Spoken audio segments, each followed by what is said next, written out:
Hey guys, in today's video, I'm going to be talking about the 6 reasons why you should have a storyboard. Okay, wait, so you might be asking like, what's a storyboard? Why do I need this? Isn't that just for picture books? And that is not true. Like, you do need a storyboard, and it's not just for picture books. That's what I thought too. Okay, so I'm just gonna quickly show you my storyboard, and I'm sure there are lots of different ways that you can make your own storyboard. This is just the way that I did. My cat attacked it. Okay, so this is what my storyboard looks like. And so I actually have 3 of them. I have one for each act. And so each note card is basically a scene, and I just wanted to make sure that I had all the plot points, that I could see the scenes and where they're leading up to. It's easier to change the scenes out. And these yellow post-it notes are things that I eventually added in there. I think it's super helpful. So that was my storyboard. But anyways, let's get to the reasons. That's why you're here. Okay, reason number 1. I honestly believe that a storyboard can help you, especially if you are drafting your story and you've done like an outline, but you haven't gotten any further.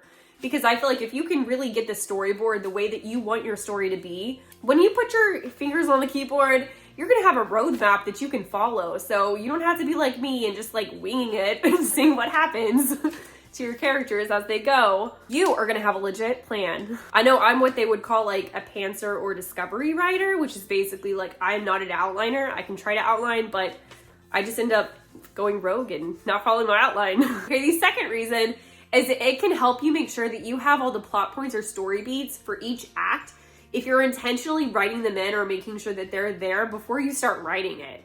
And so I think that you can just have more cohesive writing from the beginning and a story that really flows a lot better than having to rewrite scenes or put scenes in different areas after you've written it. So I think doing a lot of the prep work before is gonna make it a lot easier when you go down to actually write the story.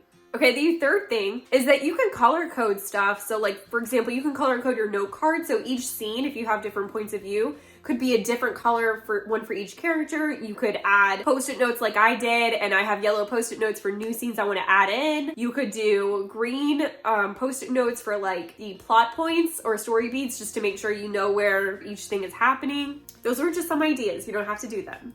Okay, item number 4 is the storyboard can help you brainstorm. And so if you feel like you're stuck with your writing, you don't know where to go from there, if you storyboard, it can help you visually see the story, and so you can create more note cards. And it's a good way to like kind of see where the story could go without you having to write the scenes and then later delete them. And so I really like that aspect. Okay. Number 5. The storyboard might help you better identify plot holes within your story. Also, if you're writing like a whodunit, you can plant some breadcrumbs. So you don't want to like give away too much, but if you want to like plant a clue somewhere, it's easier to see where you could like write a clue in if you wanted to. And number 6, a storyboard could potentially help you identify places that you could improve your novel without having to read it all the way through for the millionth time. Okay, so I hope you have fun making your own storyboard. I know personally, I plan on using storyboard at the beginning for my book too. Okay, if you guys like this video and you want to see some more, please hit the subscribe button and you can join our family. I will be uploading more content every Wednesday. Happy writing!